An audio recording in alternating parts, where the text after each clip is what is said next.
Hello everybody, Beyond Rogue here. Welcome back to another video. Today we are back in the world of MineZ with another dungeon tutorial, and today I'm going to be showing you guys not only how to do the Devil's Respite dungeon, but how to solo it, because it is a relatively difficult dungeon and soloing it can be tricky, so I'm going to show you guys how to do that. So its coordinates, before we get started, on the top left corner of the screen, your X is going to be about 600, your Z is going to be about negative 930-ish, and keep in mind that Y coordinate, we are in the cave system, so you're going to have to keep that in mind if you're wanting to do this. So, other thing we're going to get into before we do this are some things you're going to need for the dungeon, which, as you can see, opens up right there. So you're going to need an iron sword for sure. There's no debating that. I'd recommend having a smite one as well as a regular one. That's up to you. You're going to need potions. I'd say about 10, especially if you're doing this solo, is good. You're going to need 2 bandages and 2 milks, I would say, just to be safe.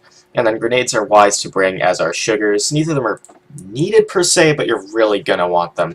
Especially those grenades, because you'll see, especially soloing it, that will come in handy.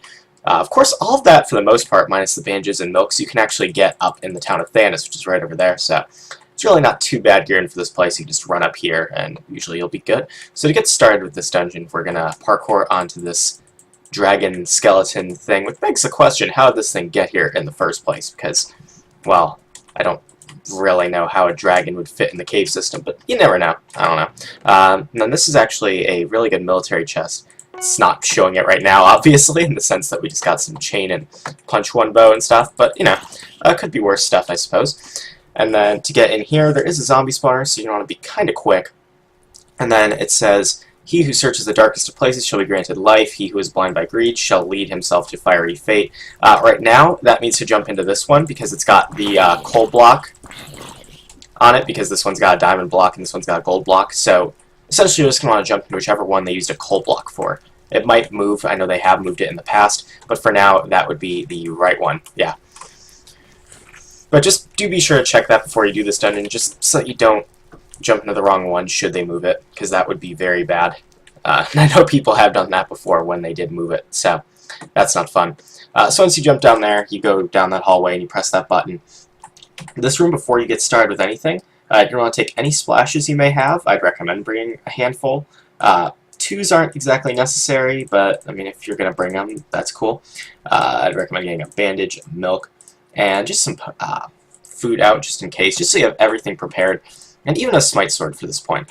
So basically, this room has a bunch of dispensers that spawn pigmen. And if you're here in a group, you can always just fight, like, give each people I cannot talk today. You're going to assign each people some dispensers, and they can fight them off. You can do that really easily. But as a solo player, it's really hard to fight all these things off because you will get overwhelmed. So, as Gandhi said, don't fight the pigs, run away from the pigs. So we're going to do that. We're going to press this button, and pigmen are going to spawn, and you're just going to run in a circle, essentially.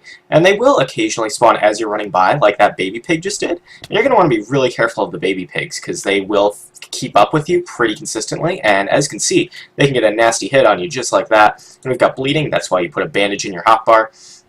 And you're just going to wait until you know for sure they've all spawned. I believe right now they have. So when you do that, you can take this grenade and just throw it. And that took out most of the pigs for us, which is pretty good. The second grenade that you have, if you have time, you can equip it. Like, I'm going to splash right here, and then I can actually do that. If you have a second grenade, you can throw that as well, and that takes out a lot of your zombies and pigmen. You're actually going to want to keep a couple of them around, and I know that sounds crazy, but that's actually part of the strategy, because when this door opens, like it just did, you can run through, and some of them will actually follow you into the next room, which you can really use to your advantage here. So you're going to eat real quick, just so you can a good saturation, and then as the zombies slowly file in, you can trick them into getting on these platforms, and that way you don't even have to do the next part where you wait for zombies and pigmen to spawn, because they'll just kind of take care of the issue for you, which is nice.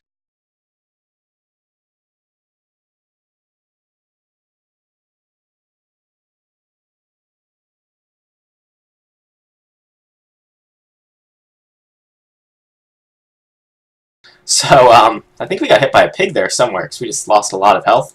Basically, I did not mean to throw that far. Wow, I just completely missed my splash. That's a little better. And then when you're running, just do be careful that you don't accidentally fall into plate by yourself, because well, then you actually will be stuck, and that's never a good thing. I really thought we'd get at least one of them over on that side by now, but basically you're just going to run in a circle until you get one. And you can even pull one of these. Usually that works pretty well. And we just got 2 separate ones, which is great. And we're almost done. Okay, I think we just got all 6. Wait, what? How are they getting out? I did hear... What the heck? It's not working. I'm so confused. Yeah, they're getting off of them somehow. Okay, we did trap one. That's good.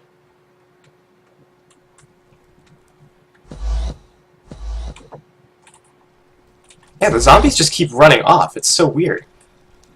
Alright, now I've got milk disease, so we've got to drink a milk real quick. Good, good. So now I've just got to get one last plate, and we will have done this. Good, good. Good, we did it. Okay, the door's open, so now we're going to run through here into the next room. And then you're going to just do a couple of these parkour jumps just so you've got all the zombies. You're going to want to actually lure the zombies out, if you can, so that they're all here. You know what you're dealing with. And then they'll start pushing each other down here. You do want them all down here because as much as you don't want to have to worry about them if you fail the parkour, you really don't want to have to worry about them if you're getting back up. Because to get back up, you have to jump on that piston there, and you can't get back up. There's a bunch of zombies here already. So what we're going to do is we're going to do this parkour. This is where a sugar would come in handy if you brought one. If you didn't, just hope you're good at parkour, I guess. And you just jump this way. It's all pretty self-explanatory, so I really don't have a lot to explain as this part goes. I'll tell you when some of the hard jumps come up, but other than that, there's really not much to talk about. So this is the first tricky jump. It's a 3-block up one. Nothing too bad, but still worth noting. And then this jump's not really hard, but I've seen people fail it before. And then over here, once you get to this side, there are pigman spawners, so you're not going to want to fail that jump, or any of these jumps to come. And this is where I'd recommend using your sugar, because this is also a 3-block up one and the last jump. So if you fail, it's a long way back over, all the way over there. It's not really something you have to use, but just something to use just in case. And then this room is kind of... it's not the best place to wait if you're in a group, because there are zombie spawners and whatnot. So we're just going to press this button, and we'll take ourselves to the boss room. I'm going to wait for the sugar to run out. And the reason I'm going to do that is so I don't overjump, and so when the slowness kicks in, I don't underjump. Because these are all 3-block jumps, and, well, while they're easy, they are also very easy to overthink and overdo. So, looking here, we actually still have a decent amount of our potions intact here. We've still got, like, 8 of them, 9 of them, wow. I think I brought, like, 12, something like that. So, our slowness is done. And the beauty of the boss room is that it's very open-ended. There's no definitive path. I've seen so many different people do this dungeon, and each person does it a different way. So my way is completely different from anything I've seen anyone else do. I'm not sure if it's the easiest or not. To me it is, obviously, because I'm just so conditioned to do it this way. But I'll explain it as we go. You're going to press this button, and basically the boss room is just some of these platforms disappearing every few seconds and then reappearing, as you can see. You're going to stay here for the first 2, and you're going to jump over here. You're going to do the same thing here.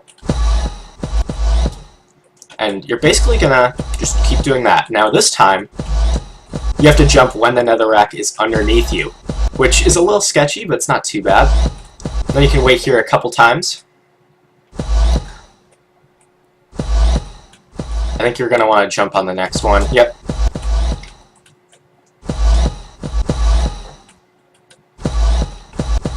So you're just going to do that. It's really sketchy, but as long as you have decent reflex time, you'll be okay.